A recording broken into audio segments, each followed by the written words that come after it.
freedom of speech, but in order to ensure that freedom of speech, you have to have the right to bear arms. Right. And I heard recently someone said that the three differences between an unborn baby and an 18-year-old is age, their environment, and their development. That's it. That's it. That's all there is. Would you take a life because they're underdeveloped? Right. Oh, because it's only so old, or maybe because of it's over there, That's so I incredible. can't see it. Right. That's the parameters behind the difference between the unborn baby and the 18-year-old. And so tonight we're talking about these topics. We're talking about what earns your vote. So put down in the comment section, if you're just now joining us, what earns your vote? What is it? Politics? Is it their affiliation, their gender, their platform, their history? What promises they made you? And maybe the promises kept, things like that. Right. Let us know in the comment section what's going to influence you to vote a certain way. Is it because your grandparents always did it, or your parents told you to, or maybe somebody went and got your vote and did it for you?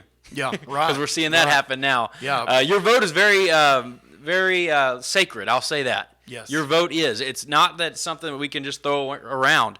It matters. We are pawns in this, and in a lot of ways, and I don't mean to make light of our voting rights, but each vote does count. But if we are ignorant or uneducated, rephrase that in a better way, if we're uneducated, we are pawns to advertising, we're pawns to political schemes. There's some good videos now. Man, yeah, you know, and that's, I like that video, or I like the way they cut their hair, or it's like, man, if we're very shallow, we'll be voting for people for some of the stupidest reasons. Emotional. Right. You can create emotion through video. Right. So right. we see that. So I think we're assuming that our audience will watch the debates on YouTube or whatever else, however you want to watch it. But we're assuming you're going to watch the debates. And our question is, what mindset should we have looking at that debate? Are we watching the debate looking for answers to all of our questions? Are they going to live up to our standards, or are we just looking for entertainment? Why are we watching the debates? And I know there are some, I've talked to a few that, our vote don't even matter. They've already chose who's going to be king. I'm like, that's silly. Number one, I don't believe that. I believe our vote does count, and every voting season, we get to watch the votes come in and see them pile up by state, or by district, by county, by state, and then of course it comes up to the my mind just went blank, but the Electoral College. Right. And so our votes do count, and I think it's important that we vote, but it's very important that we know what we're watching tonight. We're watching a display of how that potential president will handle stress, will handle foreign leaders, maybe aggression. How do we want a president? Do we want a president that is a pacifist? Right. Do we want a president that is a warrior? Do we want a president that is going to stand up for the American way? But in order to know what we want, we've got to have a value system of what's important first. That and of course we don't have time because we're only doing a 30-minute session tonight. Right. So because of the debates. So really that's almost for another day, but our priorities need to be right. Right. I agree. And one thing that at the end of the day, and this is something that we'll reference this after the election. Yeah. We're going to look at Daniel chapter 2, verse 21. Yes. And we're going to see that verse 21 says, "And he changeth the times and the season. He removeth the kings, and he setteth up kings. Giveth wisdom unto the wise, and knowledge to them that know understanding." Right. Ultimately, God is lifting up, and he's setting down. And I'll say this, and I think a lot of people don't understand that fully. Does God work against humanity's votes? If, like, for instance, you have 365 million in America and 200 million vote, is God saying, I don't care what you 200 million say, I'm going to put my man in? No, what he does is, just like he did in the Old Testament, right, he influences people to vote. You wanted a king, I'll give you what you want. Yeah. That's right. I'm going to give you a king after your heart. And he does that in Jeremiah and Isaiah. He says, I'll answer you according to your own desires. Right. And you want a king? I'll give you a king. But what is it in I'm trying to remember where that's at. Is it not Judges? You want a king? I forgot where it's at. Yeah, before King David. Yeah. You want a king? I'll give you a king, but this is the problem. Right. He's going to take your land. He's going to look some of your handsome. children. He's going to be tall. He's going to Yeah. be everything you want, but Right. there's going to be some fatal flaws. Right. And I think on tonight's debate in particular, I think people are turned off, quote unquote, turned off by Trump's demeanor. But I think if we eliminate the demeanor and just recognize what motivates him, I don't believe, I'm looking at these guys, and I made a list, and if I can find it real quick, and it's incomplete. In fact, you probably have more from their answers. What motivates, here it is, what would motivate someone to run for the president, the Right. office of the president? Mm-hmm. Is it power? Is it money? Is it a political agenda? Is it a party? Is it protection? Yeah, or are they wanting to protect their Assets, country their or their own family, assets? You're right. Right. Yeah, there's multiple things to protect. What, and that question overall is what rules the ruler, or who rules the ruler? What rules the ruler? Right. Right. And so we have to ask, and this is something that you could ask anything. You walk into a building, finding out who's the leader of that group, what guides them, what pushes them the direction Right. they're going. I've told you, of course, most of your life, it all comes down to the manager. When it comes to restaurants or churches or a country, it comes down to who is head over that Right. entity, organization. Who is head? And that manager or that pastor, he sets the tone for everything. Now, we are living in peculiar times, as the Bible says, perilous times.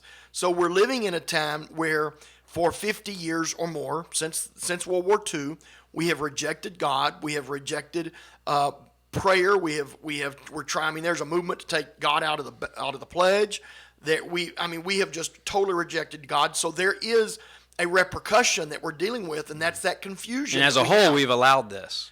We have brought it upon ourselves. While individuals like ourselves are against these things that you're bringing Right. up, as a whole, sadly, our nation has accepted right. much of it. That's right. We elected the man, and I don't remember exactly who it was. I believe it was Nixon, but I can't remember. We elected the man that put the judge or the Supreme Court justice. So our choices in electing the man Have an effect. or woman put that Supreme Court justice in there that said, yes, Roe v. Wade. Right. You can kill children now. It's legal. We're going to pay, and now what's going on is it's going to turn. It's not going to. It's already started. I believe with everything inside of me as a pastor, looking at the Bible, looking at spiritual things going on, I believe that HIV and AIDS was part of that price. 9/11 was part of that price. COVID is part of that price. And I realize, that's a world thing. That's not an American thing. I agree, but I believe God is going to pay us back, so to speak, for our unrighteousness and our unrighteous choices. I believe that. So how we vote. So go back just a minute before I get too far off. So watching the debates, what are we looking for? Are we looking for a savior, or are we looking for the man that will best represent the ability or the freedom for God to work in our country? Right. I've got an opinion. Okay, of course. And you said it. I wasn't going to say it, but you said we're not going to tell them who to vote for. So I'm not going to tell you who to vote for. But I do believe that on that platform tonight, you've got a couple of choices. Obviously, just two. We're down to those two guys. Which one is anti-abortion? Which one is pro, for the most part, pro Second Amendment? Which one is pro-church, pro-freedom of speech? That is what guides me. That's just, so I really, to be transparent, I don't really have to watch the debates because I know these men enough now. I've studied them enough. But I'm going to watch the debates anyway because I want to. Somebody's going to put out a zinger or something. There's going to be some entertainment tonight. Right. Unless one falls asleep. And then there'll still be some entertainment. Right. I'm not sure. Just kidding. Probably shouldn't have said that. But yeah. Well, they're both old. Yeah, they both are. What is their age? I think Biden's 78, and I think Trump's 74. Is that right? Something like that. So they're only 4 years apart. But I can tell you, as far as what would you call it, stamina. Trump's got enough stamina for 15 people or something like that. He never stops. He sleeps 5 hours a night and gets up running, goes to bed running. So I think that tonight's debate will be good, but I think that we need to watch it with a critical eye, not just for entertainment purposes. We need to find out what these men really believe and if they can stand up to the enemies of our country. And that's really what matters. Someone asked a question and says, do you think we allow so much as we are being too considerate, not fighting as hard as the opposition? Oh, yeah. I said the other day, I put it on Twitter or Facebook or something, when those without a voice do not speak, right, those that speak will rule. Yeah. And I do believe I'm not an activist pastor. You don't see me on TV. We don't seek to be abrasive. We don't seek to ruffle feathers. That's not something that we do. Right. But I do believe that the church definitely needs to be more proactive. I know that there is a certain segment of the church, and I've been confronted by them. You shouldn't be so active in politics. You should be talking more about the church than politics. And I talk a lot about the church. I'm always, I spend my days studying, reading, praying, visiting people, working the church. But if we don't get our politics right, we won't have a church. We'll have a church, but not like it is now. Right. The church will always exist, but it will be a church that's persecuted. And I'm not against a persecuted church, because to me, a persecuted church is a growing church. Yeah. I mean, it's just an awesome thing. Right. Persecuted church is a growing church. But I'm afraid that the church is not prepared to be persecuted right now. And so if I can hold off that persecution a little while, I think I'll try to do that. And me vocalizing my opinion, it's one of those things I can do. Yeah. Jeremiah 29:7. I sent this to you earlier today. Yeah. It says, "But seek the welfare of the city where I've sent you into exile." So this is the children of Israel. They're in exile in Babylon, and they're there. They're there. Right. That's right. And pray for the Lord on its behalf. Pray to the Lord, for in its welfare you will find your welfare. That's so in its lifting up, in its welfare, its prosperity, even we could say, you will experience the same. That's right. So you pray. Well, first it said seek the welfare of the city. So do what's best for the city, understanding you're going to have to drink of the same well water that everyone else is going to drink out of. If it's contaminated, you're drinking the same thing. And that's COVID. We're not. I mean, it's just none of us are so spiritual. We're immune. Right. We go to the same grocery stores. We go to the same schools. We're involved just as much. So we should be seeking the welfare of our city, our nation. That's right. And we should be voting, have some kind of active presence in our political system, because it's going to come back and it's going to benefit us if we can have that Christian influence in it. I believe I totally let me go back and just say I totally agree. We've got to stand for what blesses our nation, and what we have unfortunately allowed to happen. All of this is things that we can't help today, and I want to throw this out there for good measure, and we're running out of time, so I got to hurry. I'm not angry. I'm not even upset at those people that have had an abortion. Right. I feel sorry for them. Really, though, that was a choice of our nation. Mm-hmm. We made it legal, and some people they don't think, well, legal, but is it right? They don't think like that when you're young. Well, that's the process of deception, right? And that's where I don't feel so bad for the one that was deceived. Right. I do feel bad. I want to help them. I want to encourage them. I'm not going to be angry at them. No. But the system has failed them into deceiving them to think that, well, that's acceptable. That's right. And when there's no moral authority that speaks against this in their life, sadly, so many do not grow up in the church. They do not grow up with a household. It's legal, so therefore it's okay. Right. That's all that matters. That's the standard. That's right. You worded that perfectly. I pray that people that would watch this knows that we're not condemning those that had abortion. We've all had bad decisions, right? Or made bad choices, but thank God we have a place that we can come and receive healing. But one of the things that I was in preparing for this today, Romans chapter 1 talks about how, and let me just read it to you real quickly. Romans chapter 1 verse 18, God shows his God shows his anger from heaven against all sinfulness, wicked people who suppress the truth by their wickedness. We allow wicked people into high places, and they're going to suppress the truth by their wickedness. And then it talks about how they wanted so much the sins of this world that the Bible says in verse 3 times in that same chapter, verse 24, 26, and 28, God gave them up. God gave them up. God gave them up. Mm-hmm. And so at the first one, and let me go ahead and clarify it. God gave them up in the lust of their hearts to uncleanness. Verse 26, God gave them up to vile affections. Number 28, God gave them up to a reprobate mind. Yeah. So as we have voted, we allowed wicked people to rule, and it has tainted, and tainted is a mild word. I don't know what word you'd put there, but it has really perverted our nation's ability to judge right from wrong, and it has perverted our justice system. It has perverted almost every part of our. So I think the debates tonight. Let's go back to that for a moment. I think the debates tonight either brings God's grace and mercy or God's judgment.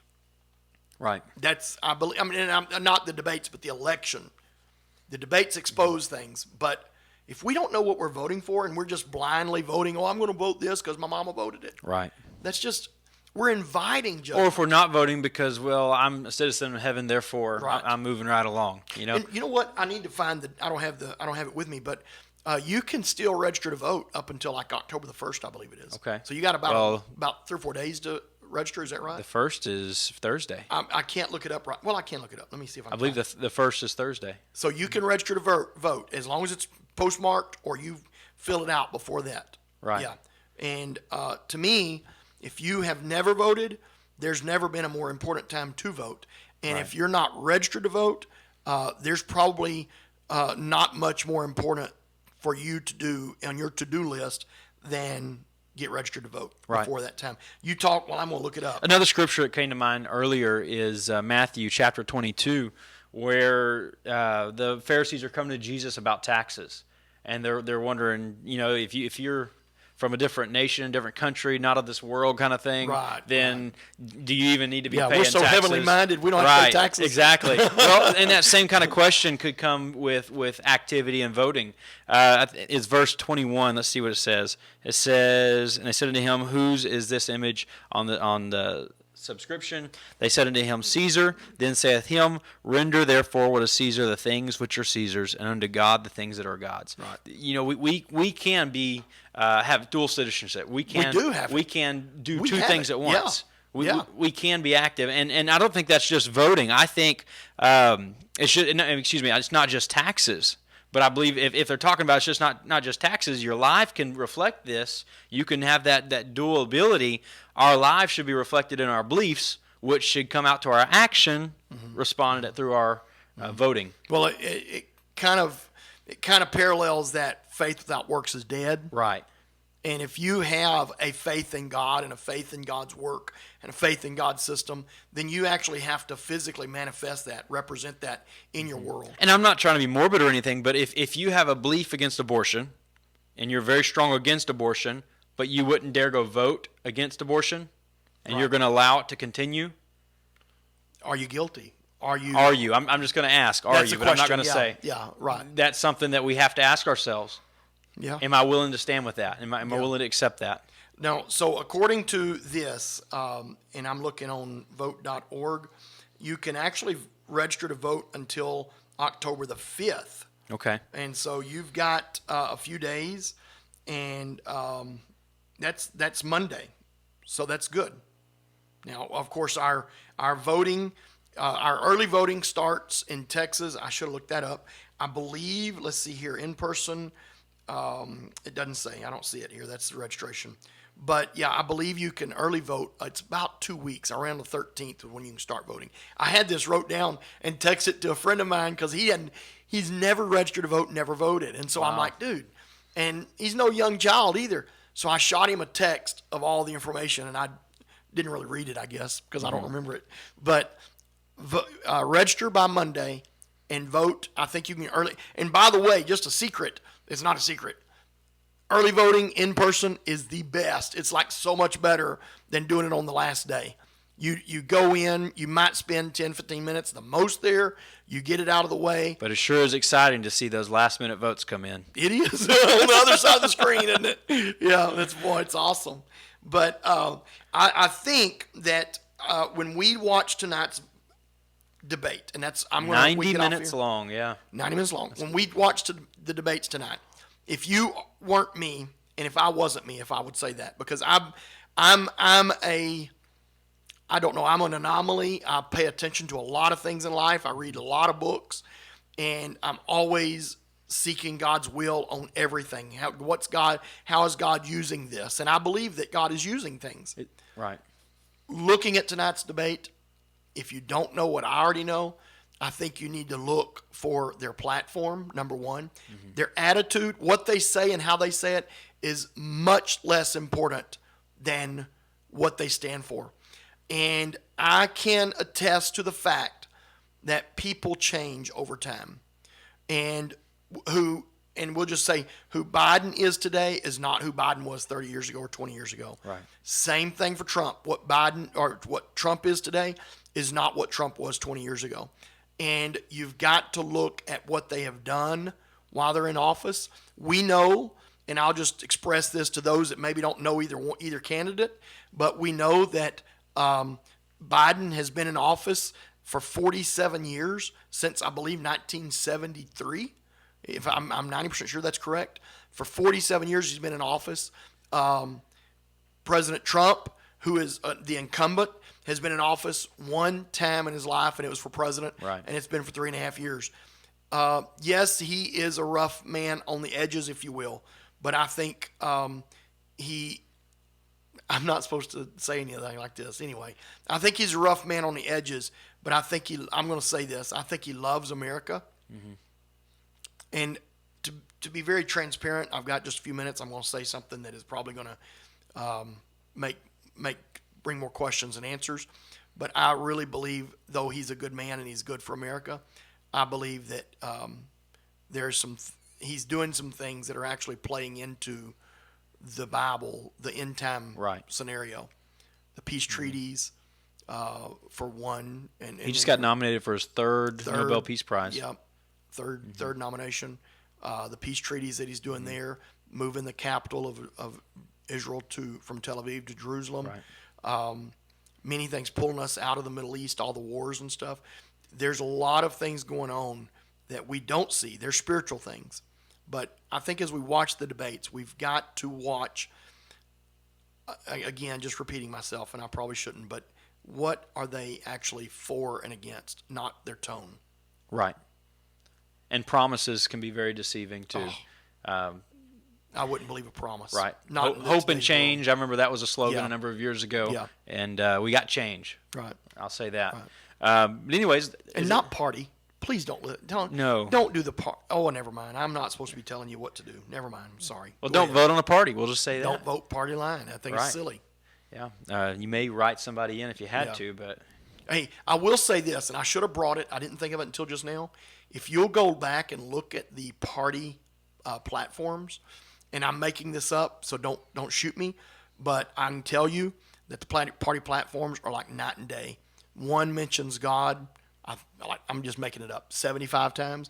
The other mentions God twice. Mm-hmm. One mentions the family like 25 times. The other mentions the family once. Right. It's real. It's real. It's a real. And while some may say, well, that's just a candy stick that they're trying to lure people in with, well, you look at the results, and that's where it comes down to it. I see a lot of good people. Mm-hmm. Never mind. Yeah. Well, anyways, I know it's coming down to it. You're about to get in your comfortable chairs, sit back with some popcorn maybe, and watch the debates. Thank you for watching Pastor Talk. Yes, we're on every Tuesday night at 8 o'clock normally. Tonight was a little early, a little different, but we're doing 8 o'clock every Tuesday night. We're on Facebook Live, and then we archive it on YouTube. So please subscribe to us on YouTube. We hope to see you next time. So again, thank you so much for watching, and God bless. Thank you.